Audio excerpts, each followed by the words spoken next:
This is Hammer and Hatchet Engineering, and I've made the seat bases and got the seat installed. Looks pretty good. Pretty pleased with it. Sorry the mess. The seat is the original, well, what came with the car, and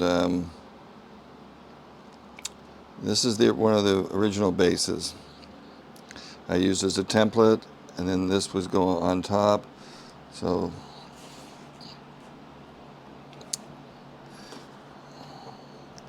it would fit like this. So I had some better ones of these. This is crumbling, and a better one of this from some other seats that I disassembled. So I used the original ones of these from, as I said, from a different seat. And then I was going to reuse this, but it was still falling apart. But I noticed that this is, as you can see, it's falling apart. 3/8 inches, and it says in the book to make them 1/2 inch. So I did, or online. But anyway, it kind of worked, but I kind of think I probably should have used 3/8, but we'll see. It did seem to work, but the vinyl was a little stiff, especially around here. But I read online there's a trick, and this is the back. And as you can see, the springs are kind of shot. But anyway, back to what I was saying. If you, on the vinyl, see it's kind of crispy, but what I gotta do it a few more times, is you use a hair dryer and heat, kind of warm it up on the low setting. Don't use a heat gun, I read, and get baby oil, and you kind of heat it up, and you do this several times, and it kind of doesn't make it so crispy anymore. Or you can do what most people do and just buy new vinyl, but I just didn't want to do that.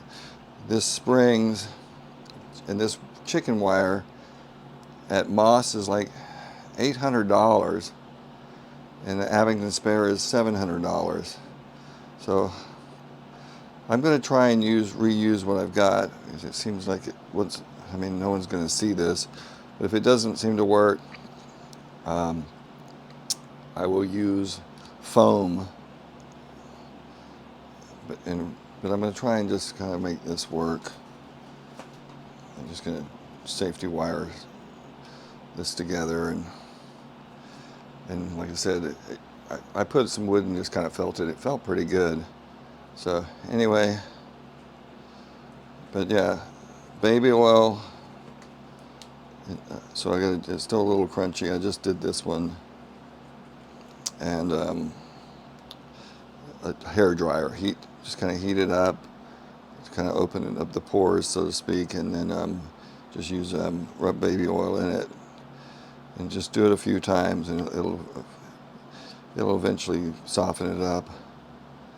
I've made the piece of wood, and that'll be on the next video, or yeah, Hammer and Hatchet Hammer and Hatchet Engineering. And this is the seat back base. This was the original template I got from a friend of mine who got one from Moss. And if you notice, he got a notch cut out in that trace, but I think his was for a TC, but the TD, it doesn't have that. Anyway, I used this original paper, then I made a cardboard template.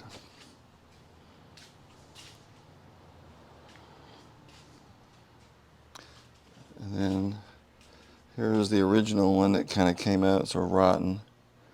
And that's paint in that can. And actually it's varnish, spar. So anyway, I used this, and made a template. And I got this all cut out. And you can see where I was going to do that originally, but I found out after not to do that. And then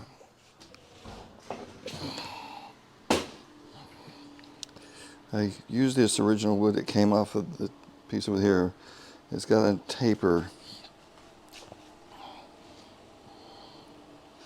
And this wasn't bad, so I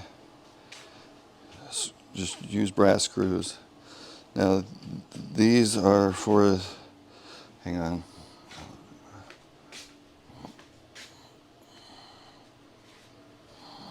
For these will go on the opposite side, and that's for the seat back adjustment.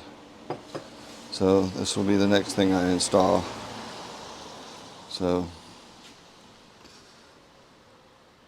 anyway, I also used varnish, and which was spar, but before I varnished it, I used this can of termite kill, and I kind of wiped it down, all the wood with that.